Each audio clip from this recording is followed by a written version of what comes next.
പെണ്ണെ, എന്റെ പാന്റില് പൈസ ഇരുന്നു, നീ അതും കഴിവിയാ? അയ്യോ പൈസയാന്നേ. അച്ഛൻ ഞാൻ ഉണക്കി തരാം, ടെൻഷൻ ആവണ്ട. പക്ഷെ അതിൽ ഒരു പൈസ എനിക്ക് തരണം.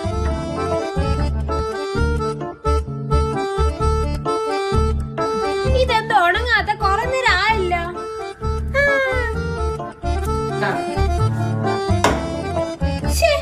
എന്തത് ഉണങ്ങാത്ത?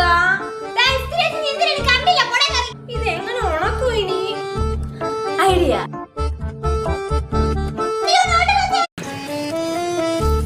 അപ്പോടി പെണ്ണെ, എന്റെ പാന്റില് പൈസ ഇരുന്നു, നീ അതും കഴിവിയാ? അയ്യോ പൈസയാന്നേ. അച്ഛൻ ഞാൻ ഉണക്കി തരാം, ടെൻഷൻ ആവണ്ട. പക്ഷെ അതിൽ ഒരു പൈസ എനിക്ക് തരണം.